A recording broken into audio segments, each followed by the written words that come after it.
ಕರ್ತನಲ್ಲಿ ಪ್ರೀತಿಯುಳ್ಳ ಸಹೋದರ ಸಹೋದರಿಯರೇ, ನಿಮ್ಮೆಲ್ಲರನ್ನೂ ಯೇಸು ಕ್ರಿಸ್ತನ ನಾಮದಲ್ಲಿ ಸ್ವಾಗತಿಸುತ್ತೇನೆ. ಈ ದಿನದ ವಾಕ್ಯವು ಯೆಶಾಯನು ಬರೆದ ಗ್ರಂಥ 55ನೇ ಅಧ್ಯಾಯ 8ನೇ ವಚನ.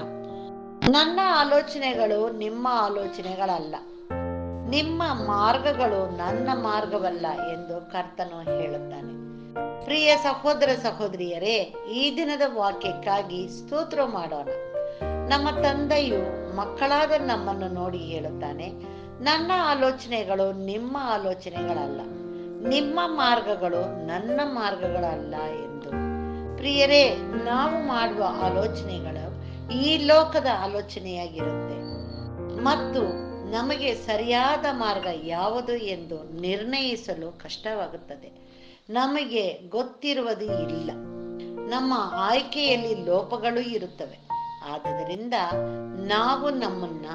ನಾವು ಯಾವ ಸ್ಥಿತಿಯಲ್ಲಿ ಇದ್ದರೂ ಕೂಡ ಆತನಿಗೆ ಒಪ್ಪಿಸಿದರೆ ಆತನು ನಮ್ಮನ್ನು ತೊಳೆದು ಪಾಪದಿಂದ ಬಿಡಿಸಿ ನಮ್ಮನ್ನು ಸ್ವೀಕರಿಸಿ ನಾವು ಒಳ್ಳೆಯ ಮಾರ್ಗದಲ್ಲಿ ನಡೆಯಲು ನಮ್ಮನ್ನು ಸಿದ್ಧಪಡಿಸುತ್ತಾನೆ. ಪ್ರಿಯರೇ, ನಾವು ಮಾಡುವ ಆಲೋಚನೆಗಳು ಅಂದರೆ ಕೆಲವು ಸಮಯದಲ್ಲಿ ಮಕ್ಕಳ ವಿಚಾರವಾಗಿ ಎಷ್ಟೋ ತಂದೆ ತಾಯಿಗಳು ಅವರ ವಿದ್ಯಾಭ್ಯಾಸದಲ್ಲಿ ಅವರ ಆಯ್ಕೆ ಸರಿ ಇರುವುದಿಲ್ಲ. ಆದ್ದರಿಂದ ಮಕ್ಕಳು ಕೂಡ ತೊಂದರೆಗೆ ಒಳಗಾಗುತ್ತಾರೆ. ಅದೇ ರೀತಿಯಲ್ಲಿ ಕೆಲವರು ತಮ್ಮ ಮಕ್ಕಳ ಮದುವೆಯ ವಿಚಾರದಲ್ಲೂ ಕೂಡ ಅವರ ಆಯ್ಕೆಯೂ ಸರಿ ಇರುವುದಿಲ್ಲ.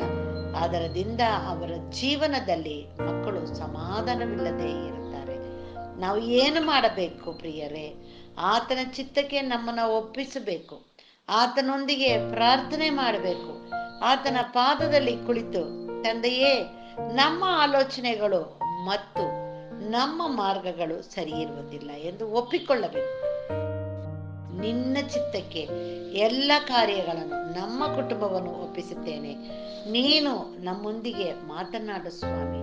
ನಿನ್ನ ಆಲೋಚನೆಯಿಂದ ಮತ್ತು ನಿನ್ನ ಮಾರ್ಗದಲ್ಲಿ ನಡೆದು ನಾವು ನಿನ್ನ ಮಕ್ಕಳಾಗಿ ಜೀವಿಸಿ ಅನೇಕರಿಗೆ ಆಶೀರ್ವಾದವಾಗಿ ಇರಲು ನಮ್ಮನ್ನು ರಕ್ಷಿಸಿ ನಿನ್ನ ನಾಮವನ್ನು ಘನಪಡಿಸುವಂತ ಮಕ್ಕಳಾಗಿ ನಮ್ಮನ್ನು ಬದಲಾಯಿಸಿ ಆಶೀರ್ವದಿಸು ಎಂಬುದಾಗಿ ನಾವು ಬೇಡುವಾಗ ಆತನು ನಮ್ಮ ಮಾರ್ಗವನ್ನು ಸರಿಪಡಿಸಿ ನಮ್ಮನ್ನು ನಡೆಸುತ್ತಾನೆ. ನಮ್ಮ ಚಿತ್ತಕ್ಕಲ್ಲ, ಆತನ ಚಿತ್ತದಂತೆಯೇ ನಮ್ಮನ್ನು ನಡೆಸುತ್ತಾನೆ. ಪ್ರಾರ್ಥಿಸೋಣ. ನಮ್ಮನ್ನು ಬಾಳವಾಗಿ ಪ್ರೀತಿಸುವಂತ ನಮ್ಮ ತಂದೆಯಾದ ದೇವರೇ, ಈ ದಿನಕ್ಕಾಗಿ ನಿನಗೆ ಸ್ತೋತ್ರ ಸ್ವಾಮಿ. ವಾರದ ಮೊದಲನೇ ದಿನದಲ್ಲಿ ನಿನ್ನ ಸನ್ನಿಧಾನದಲ್ಲಿ ಬರಲು, ನಿನ್ನನ್ನು ಕೊಂಡಾಡಲು ಕೊಟ್ಟಂತ ನಿನ್ನ ಕೃಪೆಗಾಗಿ ನಿನ್ನ ನಾಮಕ್ಕೆ ಅನಂತ ಸ್ತೋತ್ರ ಸ್ವಾಮಿ. ಈ ದಿನದಲ್ಲೂ ಕೂಡ ನೀನು ಈ ವಾಕ್ಯವನ್ನು ಆಶೀರ್ವದಿಸುವಪ್ಪ. ಹೌದು ತಂದೆಯೇ, ನಾವು ಮಾಡುವಂತ ಆಲೋಚನೆಗಳು, ನಾವು ಮಾಡುವಂತ ನಮ್ಮ ಮಾರ್ಗಗಳು ಕೂಡ ಸರಿ ಇರುವುದಿಲ್ಲ. ಆದರೆ ನೀನು ನಮಗೆ ತಂದೆಯಾಗಿ ಬಂದು ನಮ್ಮ ಆಲೋಚನೆಗಳನ್ನು ಸರಿಪಡಿಸಿ ನಮ್ಮ ಮಾರ್ಗವನ್ನು ಸರಿಪಡಿಸಿ ನಡೆಸು ಎಂಬುದಾಗಿ ನಿನ್ನಲ್ಲಿ ಬೇಡುತ್ತೇವೆ. ಹೌದು ಕರ್ತನೇ, ನೀನು ಕೊಟ್ಟಂತ ಈ ದಿನಕ್ಕಾಗಿಯೂ ಈ ನಿನ್ನ ವಾಕ್ಯಕ್ಕಾಗಿಯೂ ನಾವು ಸ್ತೋತ್ರ ಮಾಡುತ್ತೇವೆ ಸ್ವಾಮಿ. ನೀನೇ ನಮ್ಮೊಂದಿಗಿದ್ದು ನಮ್ಮನ್ನು ನಡೆಸು ರಾಜ. ಎಷ್ಟೋ ಕುಟುಂಬದಲ್ಲಿ ಕರ್ತನೇ, ಅವರ ಆಲೋಚನೆಗಳಿಂದ ಅವರ ಮಾರ್ಗವು ಕರ್ತನೇ ಸರಿ ಇಲ್ಲದೆ ಅನೇಕ ತೊಂದರೆಗಳಿದೆ. ಅಂತ ಕುಟುಂಬಗಳೆಲ್ಲರನ್ನು ನಾವು ನೆನಪು ಮಾಡಿಕೊಳ್ಳುತ್ತೇವೆ.